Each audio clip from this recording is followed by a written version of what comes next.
Bonjour, bonjour, chers abonnés sur la chaîne, chers passionnés, amis des oiseaux, des canaris, des chardonnerets, encore une nouvelle vidéo sur Canaries du 28. Tout d'abord, j'espère que vous allez bien, que vos oiseaux vont bien les amis. Plus qu'un mois avant de démarrer la période de préparation pour la saison 2023 les amis. Un peu de patience, on démarrera la préparation ensemble pour la prochaine saison dès le 1er janvier comme l'année dernière les amis. Les anciens ils savent que la préparation chez moi dure 3 mois les amis. Donc le mois de janvier, la purification, le mois de février, le réglage de quelques paramètres pour les affiner et le mois de mars, le 1er mars, on forme les couples, on met le matériel de nidification et la saison pourra démarrer officiellement. Donc, en attendant les amis, la période hivernale, donc il faudra faire attention au taux d'humidité dans vos salles d'élevage les amis. N'hésitez pas à installer des extracteurs d'air pour pouvoir vous débarrasser du taux d'humidité s'il est trop élevé les amis. Les chardonnerets n'apprécient pas trop l'humidité et de toute façon l'humidité elle favorise les déplacements de tout type de germes, que ce soit des bactéries, que ce soit des levures, des champignons ou des moisissures les amis.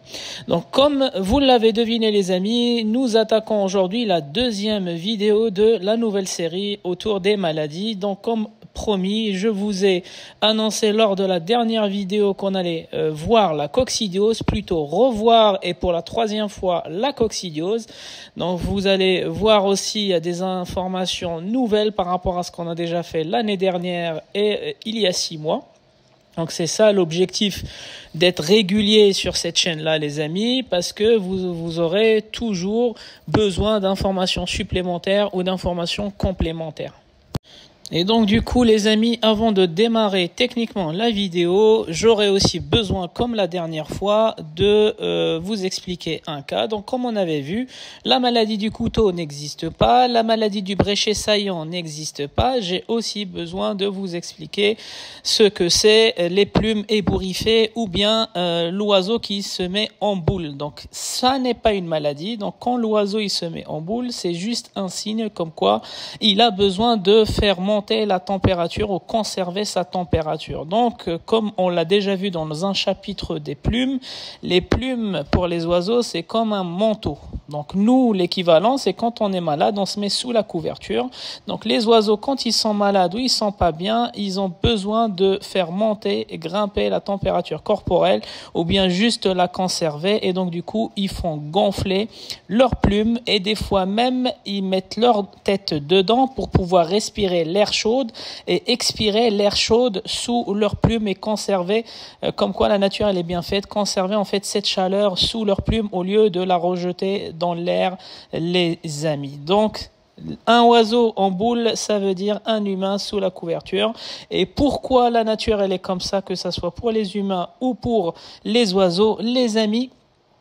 Il suffit de faire monter la température au-delà de 40. Donc c'est pour ça quand on a de la fièvre à 41, 42, c'est le corps qui va se débarrasser de tout type de pathogènes en faisant monter la température au-delà de 40. Pourquoi? Parce qu'il n'y a pas beaucoup de pathogènes qui résistent à cette température les amis. Donc oui, quand vous avez de la fièvre, c'est un bon signe parce que votre corps, votre système de défense fonctionne correctement. Et c'est pareil pour les oiseaux. Des oiseaux qui sont malades et qui ne se mettent pas en boule, ce n'est pas normal les amis. Donc les oiseaux quand ils se sentent pas bien, ils vont systématiquement se mettre en boule comme un humain qui ne sent pas bien, il va systématiquement sous une couverture. C'est l'instinct de survie les amis et le corps est réglé. Le corps il est réglé comme une horloge. Donc dès qu'il sent qu'il y a un corps étranger qui a pénétré les premiers obstacles comme la peau ou quoi que ce soit, il va se mettre en mode de guerre les amis. Donc il va faire grimper la température du corps pour se débarrasser de tous les pathogènes qui ne survivent pas à une température au-delà de 40, 41, 42, d'où la fièvre et la montée de température chez les humains aussi. Donc les amis, on démarre par la définition, ou plutôt le rappel, parce que les anciens ont connaissent déjà en fait ce pathogène.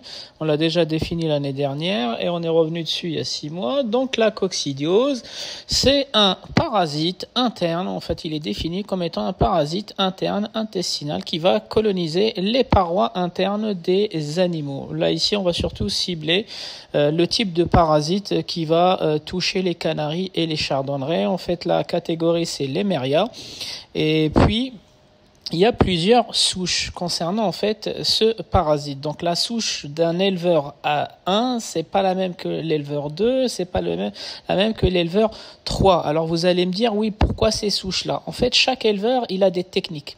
Et il y avait un certain moment des éleveurs en fait qui utilisaient des produits régulièrement en fait pour prévenir ces pathogènes, mais qui n'utilisaient pas les produits naturels en prévention. Ils utilisaient des produits en curatif. Donc ils utilisaient un produit qui est destiné à un traitement curatif, ils l'utilisaient en prévention, ce qui fait que ça a déréglé et ça fait muter ce parasite-là d'une génération d'une souche faible, moyenne résistance à des souches aujourd'hui dans les élevages qui sont très très résistantes à beaucoup plus de produits pharmaceutiques aujourd'hui, d'où la difficulté de certains éleveurs à se débarrasser en fait de la coccidiose une fois que leurs élevages sont touchés.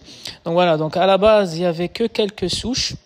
En fait, qu'ils étaient un peu différentes, légèrement différentes entre le canari, le chardonneret et les autres indigènes. Mais à force d'une mauvaise utilisation de produits par des éleveurs, en fait, on a créé des souches comme des mutations de ces souches-là qui ont développé une résistance à tous les produits datant de l'époque, il y a 10 ans, 15 ans. Et aujourd'hui, il y a certains éleveurs, ils ont pour la première fois, en fait, la coccidiose dans leurs élevages parce qu'ils ont fait introduire des nouveaux oiseaux de chez d'autres éleveurs et ils galèrent en fait à soigner ce pathogène parce que tout simplement les oiseaux qu'ils ont fait rentrer dans leur salle d'élevage, ils étaient déjà porteurs ou ils avaient déjà cette maladie avec des souches ultra résistantes, d'où la difficulté de les traiter rapidement. Et donc les amis, si on regarde ce parasite sous microscope, en fait, il s'agit d'un micro-organisme unicellulaire, c'est-à-dire une seule cellule arrondie avec un aspect un peu granuleux à l'intérieur. Et cet aspect un peu granuleux, en fait, il s'agit en fait juste des œufs. Donc chaque parasite, il porte en lui des œufs, d'où la prolifération ultra rapide de ce parasite-là. Dès qu'il touche un animal, il faut être attentif et réactif, les amis, parce que en 2 jours, je vais vous montrer un peu plus loin dans la vidéo le cycle de reproduction de ce parasite-là. Et une fois qu'il est rentré, une fois qu'il a toutes les conditions pour pouvoir se proliférer, il va faire des dégâts énormes dans les intestins et sur les parois. Donc les amis, pour vous résumer rapidement ou pour rappeler aux anciens la voie de contamination via ce parasite, en fait la plupart du temps ce parasite va rentrer par la voie buccale, donc en grignotant la grille de fond ou en ingérant les fientes ou la nourriture qui est pourrie ou l'éleveur qui fait pas attention en fait à l'hygiène, les buvoirs, les gourdes, les gamelles, les graines, les mangeoires, voilà. Donc tout ça, l'oiseau, il peut ingérer un taux de ce parasite-là qui va passer l'œsophage, il va passer le jabot, il va passer la proventricule, il va passer le gésier et il va arriver dans l'intestin grêle ou le duodénum, là où il va s'installer. Donc la plupart du temps, le parasite va s'installer juste à la sortie du gésier, donc c'est un endroit cool pour lui, il y a de la chaleur, il y a de l'humidité, les parois elles sont juteuses, elles sont épaisses, je vais vous expliquer le rôle des parois plus tard, et surtout à la sortie du gésier, parce que c'est là où la nourriture va arriver avant que les parois puissent synthétiser et sucer tout ce qui sort du gésier. Eux, ils vont s'installer juste à la sortie du gésier pour dégrader les parois de l'intestin l'intestin grêle. Donc, scientifiquement, aujourd'hui, on reconnaît plusieurs souches de coccidiose qui peuvent s'installer entre la sortie du gésier jusqu'au rectum. Et il y a certains scientifiques dans des magazines qui ont partagé des articles qui disent en fait que les souches qui s'installent à la sortie du gésier ne sont pas les mêmes qui vont s'installer dans les rectums, ou ce sont pas les mêmes qui vont s'installer dans les cécomes. Donc les cécomes, c'est les deux bifurcations que vous regardez juste au niveau du rectum. En fait, c'est ces deux-là qui vont noircir, et certains éleveurs, ils vont dire la veine noire, la maladie de la veine noire. Non, la veine noire, c'est pas une veine, il s'agit du cécome qui noircit parce qu'il y a des bactéries et il y a en fait des veines sanguines qui vont arriver vers ces cécomes-là pendant l'infection. Donc dès que les cécomes sont infectés par le parasite, et ça va faire venir le sang à cet endroit-là et ça va faire assombrir la couleur des cécomes, et les éleveurs ils parlent de la veine noire. C'est pas du tout une veine noire, ce sont les cécomes qui sont repliés vers l'avant, les amis. Donc voilà, donc juste pour résumer, donc le mode de contamination, ça se fait par voie buccale. Donc l'oiseau il va ingérer le parasite avec la nourriture. Le parasite il va résister à toutes les réactions chimiques entre le bec jusqu'au gésier, et une fois qu'il sort du gésier, il va s'installer entre le rectum et le gésier, et la plupart des souches vont s'installer dans l'intestin grêle, ou ce qu'on appelle le segment haut, c'est-à-dire juste à la sortie du gésier, les amis. Donc ensuite les amis, une fois que le parasite arrive dans ce petit segment de l'intestin, qu'est-ce qu'il va faire? En fait, il va prendre en otage une cellule de la paroi intestinale. Donc du coup, il va rentrer dedans et il va se nourrir et se développer au détriment de ses réserves. Les réserves de la cellule, ça veut dire il va siphonner la cellule. La cellule, elle sera morte, et pendant ce temps-là, lui, il fait quoi? Il s'enrichit au détriment de la cellule, il s'engraisse et il se multiplie en interne. Donc lui-même, il va donner naissance à plusieurs okystes, les amis. Donc au bout de deux jours et demi, il fait exploser la cellule. De toute façon, elle est morte parce qu'il l'a siphonnée, et donc du coup, il va libérer plusieurs okystes à son tour. Et eux-mêmes, ils vont aussi se loger dans d'autres cellules de la paroi pour faire la même opération. Et au bout de 7 jours, les amis, un parasite qui est rentré, il a donné naissance à 2 autres générations de sa progéniture. Et vous imaginez la catastrophe si on a des millions et des millions d'okystes qui rentrent par la voie buccale, ce que ça va donner. Donc c'est pour ça que je vous dis, les scientifiques n'aiment pas les parasites, parce qu'en général, les parasites, ils sont beaucoup plus agressifs que les bactéries ou les champignons, parce que les bactéries, les champignons peuvent détruire en fait le milieu, mais ça prend beaucoup plus de temps, alors que le parasite en fait il détruit, il fait des dégâts trop énormes en un temps record. Donc c'est pour ça la coccidiose, elle détruit les parois, elle détruit les intestins, et comme vous savez très bien en fait les intestins ils ont un rôle de synthèse. Donc tout ce qui sort du gésier normalement il doit être synthétisé au niveau de ces cellules-là pour absorber tout ce qui est sels minéraux, tout ce qui est vitamines, pour faire la fabrication des protéines à partir des acides aminés, ou l'inverse, fabriquer les acides aminés à partir des protéines des amis. Donc voilà, donc quand ces cellules-là éclatent, en fait, il n'y a plus rien qui va vers le sang, il n'y a plus rien qui alimente le sang, parce que tout simplement les parois sont occupées par ce parasite-là qui est en train de se développer, de se reproduire en détruisant les intestins.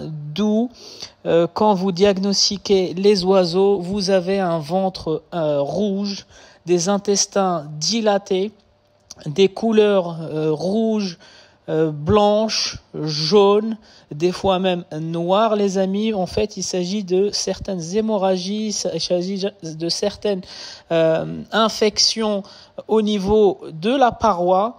Donc quand les intestins se dilatent, ils vont gonfler, et ça va donner les photos que je vous montre. Donc concernant les diagnostics, les amis, il y a plusieurs diagnostics qu'on pourra déjà faire avant que l'état de l'oiseau s'aggrave. du type la perte de condition du jour au lendemain. L'oiseau, en fait, il a perdu la condition habituelle, la perte d'appétit, donc il commence à maigrir, les plumes ébouriffées dont on a parlé au début de la vidéo, les ailes tombantes aussi, c'est un signe de fatigue chez les oiseaux, aussi un signe de reproduction pendant la période de reproduction. Mais en dehors de la période de reproduction, les oiseaux qui sont fatigués, ils laissent tomber en fait leurs ailes. Donc parmi les diagnostics, mais vous allez me dire que tous ces signes-là, en fait, ils sont communs avec d'autres maladies. Oui, vous avez raison, mais le meilleur diagnostic contre la coccidiose, les amis, c'est regarder l'abdomen. Donc vous le comparez avec les photos que je vous ai montrées. Il faut que l'abdomen ait une forme normale et pas dilatée, couleur normale et pas rouge ou bleu, où on voit le sécom. Encore une fois, corrigez votre vocabulaire, les amis, c'est pas la veine noire ni la veine rouge, c'est le sécom qui est infecté, les amis. Il y a une inflammation au niveau des sécoms.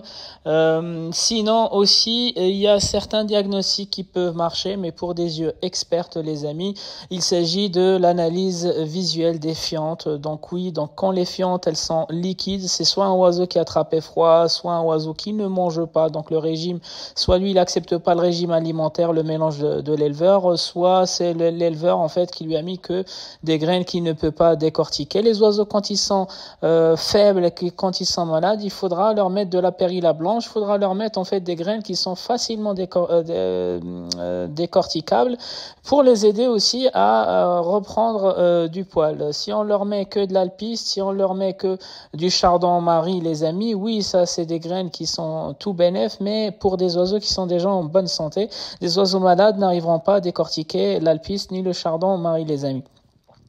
Donc la périlla, moi personnellement, je conseille à tout le monde de garder un petit stock de périlla chez vous. Ça peut vous servir pour n'importe quelle maladie, que ça soit à l'origine des bactéries, des parasites ou autres, les amis.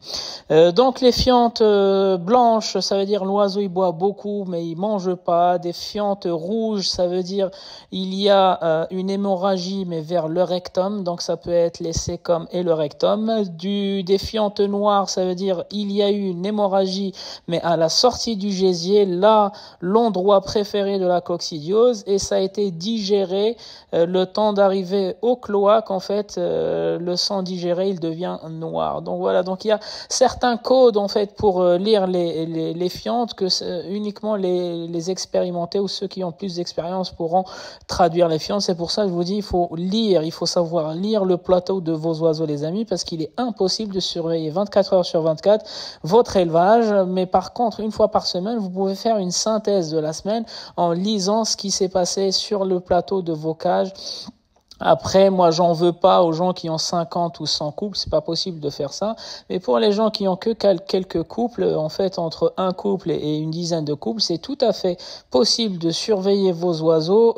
Quand vous faites le nettoyage une fois par semaine, il faudra sortir les plateaux et essayer de les lire, voir ce qui s'est passé, est-ce que les fientes, elles sont correctes, regarder toutes les peaux des graines qu'ils ont mangées pour savoir est-ce que ça trie pas, est-ce que des fois les graines de chardon-marie, ils les touchent pas du tout, donc c'est juste du gaspillage de leur donner une graine complète de chardon-marie, essayer de la mettre dans le mixeur ou essayer de la broyer à moitié pour leur faciliter ça. Voilà, donc ça vient, un vrai éleveur, c'est ça, c'est quelqu'un qui vit, qui s'adapte en fonction de son élevage. C'est pas quelqu'un qui essaie en fait de mettre un système automatique et un mode en fait d'élevage automatique et puis il sort pas de ce mode-là.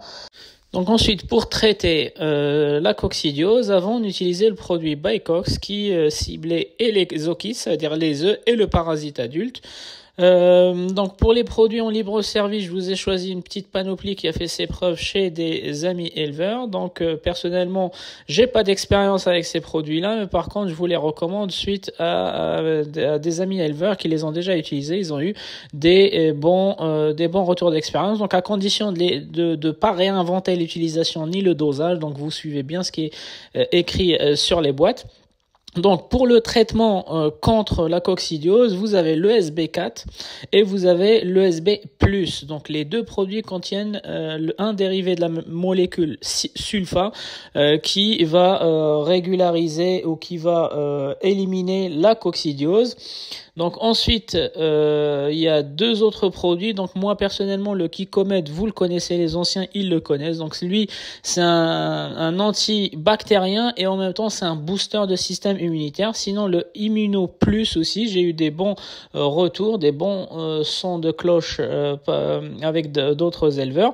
Donc vous avez le choix, soit le produit du haut, soit le produit du bas. Et vous allez aussi utiliser des probiotiques. Donc pour ma part, j'utilise toujours le Bacille Plus. Donc, en ce qui concerne le traitement, donc le traitement de la pathologie, il va se faire sur une semaine, donc 7 jours, comme pour la mégabactérie. Donc, vous allez utiliser un des deux produits, le SB4 ou le SB+, 2 jours avec une pause, une journée. Après 2 jours d'utilisation avec une pause, une journée et 2 jours d'utilisation. Donc, vous faites 3 cures de 2 jours à chaque fois, espacées avec une journée sans l'un de ces produits-là. Donc, pour ceux qui préfèrent le SB4, vous l'utilisez. Pour ceux, vous faites 3 cures. Pour ceux qui préfèrent le SB+, vous l'utilisez avec 3 cures, les amis. Donc, sachant que ces produits-là recommandent 6 jours ou 7 jours d'utilisation de suite, les amis, parce qu'ils savent très bien que certains éleveurs, en fait, ils vont pas jusqu'au bout du traitement ou des cures, donc c'est pour ça ils vous recommandent en une seule fois en 6 jours, mais ça revient à faire 3 cures parce que le 3e jour en fait le corps n'en profite pas et l'avant-dernier jour le corps n'en profite pas, donc ça revient à faire 3 cures comme pour la mégabactérie. Donc 2 jours de traitement, 1 jour de repos, 2 jours de traitement, 1 jour de repos, 2 jours de traitement et puis le traitement est terminé. Donc s'il s'agit bien de la coccidiose, il y a 99% que le traitement puisse réparer cela. Donc maintenant en termes de posologie, donc le SB4 s'utilise à hauteur de 5 grammes par litre d'eau et le SB+, 2 grammes par litre d'eau, les amis. Donc je rappelle que dans la notice d'utilisation, les deux produits vont vous recommander une utilisation sur les 7 jours. Mais encore une fois, j'ai parlé avec une autre marque que je vais pas citer parce que je parle pas de ces produits. Je leur avais demandé pourquoi pour un tel traitement c'était 7 jours de suite. Ils m'ont juste répondu parce qu'on sait très bien que les éleveurs, dès qu'il s'agit de cure, dès qu'il s'agit de calcul, de sauter des jours, machin, en fait ils suivent plus rien, ils vont réinventer les durées de traitement. Donc c'est pour ça certaines marques vont recommander ça. Aucun effet néfaste, les amis, mais ils vont vous recommander une semaine de traitement. Mais à savoir, à part la toxoplasmose, et je vais en parler à la fin de la vidéo, les autres pathologies, il faut les traiter par cure, les amis, c'est ce qui est vraiment recommandé. Quand vous passez par des vétérinaires, ils vont vous le dire, par cure, par cure, par cure. Ça permet de pas trop charger les organes avec des produits qui seront pas utilisés. Ça donne un jour de repos aux organes et puis vous redémarrez pour retraiter si jamais il y avait des incubations masqué, vous pouvez retraiter directement. D'accord? Donc on a dit soit le SB4, soit le SB+, à hauteur de 5 grammes pour le SB+, et 2 grammes par litre d'eau pour le SB+. Donc 2 jours, les 2 premiers jours de traitement, un des deux produits, vous faites une pause, après 2 jours, vous faites une journée de pause, après 2 jours, ça vous fait les 7 jours, les amis. Donc ensuite, pour booster pendant cette phase-là, l'oiseau est fatigué, il s'alimente pas, et plus il s'alimente pas, plus il se fatigue, il n'arrive pas en fait à décortiquer les pâtes, donc il faudra lui laisser un choix, la périlla blanche, la pâte et des œufs durs aussi, c'est pas grave, même si vous lui donnez un quart d'œuf dur tous les jours, ce n'est pas grave, l'œuf est beaucoup plus digeste que les graines en cette période critique, les amis. Donc moi personnellement j'utilise le Kikomed, après vous pouvez utiliser l'autre produit maintenant que tous les éleveurs commencent à utiliser, le Immuno Plus, Voilà, donc celui-ci, il va favoriser l'utilisation des deux autres produits, donc le SB4 ou le SB+, et en même temps, il va renforcer le système immunitaire. Donc ça aussi, faut pas se focaliser en fait sur l'élimination de la coccidiose en oubliant les autres pathologies. Donc voilà, il faut toujours soigner la maladie et garder le système immunitaire, booster le système immunitaire contre les autres pathologies, parce que les autres pathologies, elles vont en profiter. Dès que la coccidiose elle a affaibli un oiseau, vous pouvez avoir une mégabactérie derrière, vous pouvez avoir n'importe quelle autre maladie qui viendra se greffer dans cette situation. Et vous allez finir, les amis, votre semaine avec le probiotique. Donc personnellement, je vous propose d'utiliser les probiotiques que vous avez. Moi j'utilise le Bacillus, donc le jour de repos, la pâtée avec du Bacillus, le NutriBird avec du Bacillus, donc ça va vous faire 2 fois dans les 7 jours, 2 fois les probiotiques. Et 1, 2, 3, 4, 5, 6 et 6 fois en fait les produits, soit le SB4, soit le SB+, ou soit le Kikomed, soit le Immuno+, les amis. Donc voici en ce qui concerne le traitement de la coccidiose, les amis. Par contre, j'aimerais bien finir cette vidéo avec un autre phénomène en fait qui est en lui-même une partie en fait de la coccidiose, une sorte de coccidiose qu'on appelle la toxoplasmose. Donc c'est la lankestérellose. Donc la toxoplasmose, en fait, c'est quoi? C'est une sorte de coccidie, mais par contre, celle-ci, elle va pas rester. C'est pour ça, tout à l'heure, quand je vous ai défini la coccidiose, je vous ai dit c'est un parasite interne intestinal. Donc la toxoplasmose, c'est la même chose, en fait, sauf que celle-ci, elle va aller dans le sang. Au lieu de venir coloniser, en fait, les cellules intestinales du tube intestinal, elle va aller dans le sang, elle va coloniser les globules rouges. Et les globules rouges, c'est celles qui sont responsables du transport de l'oxygène, les amis. Donc celle-ci, elle va circuler dans le sang, elle va remonter dans le cerveau, elle va aller dans le foie, elle va aller dans les reins. Et donc celle-ci, elle est beaucoup plus dure à soigner. Et donc du coup, souvent les gens, ils ont les symptômes en fait d'une coccidiose, et malgré plusieurs traitements auprès du vétérinaire, ils comprennent pas. Les amis, au bout d'1 semaine de traitement, soit via le vétérinaire, soit via les produits en libre service, si la situation ne s'améliore pas, je suis sûr à 90% qu'il s'agit en fait de la toxoplasmose qui ressemble un peu à la coccidiose. Donc elle va partir sur le ventre, par contre elle reste toujours dans le sang et elle va abîmer les globules rouges, les amis. Ça va finir avec une anémie. Vous allez commencer à voir le bec de votre oiseau qui devient bleu, les pattes de votre oiseau qui devient bleu, et l'oiseau il continue à s'amaigrir alors que le ventre et l'abdomen est devenu tout propre. Donc le traitement il a corrigé l'abdomen, mais par contre l'oiseau il va toujours pas bien, il s'alimente toujours pas bien, et là vous allez commencer à voir le foie qui descend. Donc au moment où vous avez soigné une coccidiose et vous voyez que le foie n'arrête pas en fait de gonfler, de doubler, de tripler de volume, il commence à descendre dans l'abdomen, là soyez certain, vous allez directement dans une clinique aviaire ou chez votre vétérinaire pour demander un traitement contre la toxoplasmose, les amis, parce que là c'est la coccidiose du sang, mais au lieu d'abîmer le type digestif, elle est en train de vous abîmer les globules rouges de l'oiseau, et comme le sang il circule, là où il y a le sang en fait elle va nicher, donc elle va aller nicher dans le cœur et impacter les fonctions cardiovasculaires, elle va aller nicher dans le cerveau, elle va aller nicher dans le foie, et le foie c'est le meilleur incubateur, elle va aller nicher dans les reins, et les amis, là c'est une mort assurée si vous n'utilisez pas les produits adéquats via le vétérinaire. Donc les amis, faites bien une différence entre une coccidiose qui se soigne facilement si on s'y prend à temps et une toxoplasmose qui est la même chose, parallèle à celle-ci mais dans le sang, et elle, il faudra des produits beaucoup plus des traitements déjà beaucoup plus lents dans le temps, et des produits beaucoup plus forts que pour la coccidiose. Il faudra aller voir un vétérinaire tout de suite, les amis. C'était Canari du 28, je vous souhaite un bon visionnage et je vous dis à la prochaine vidéo.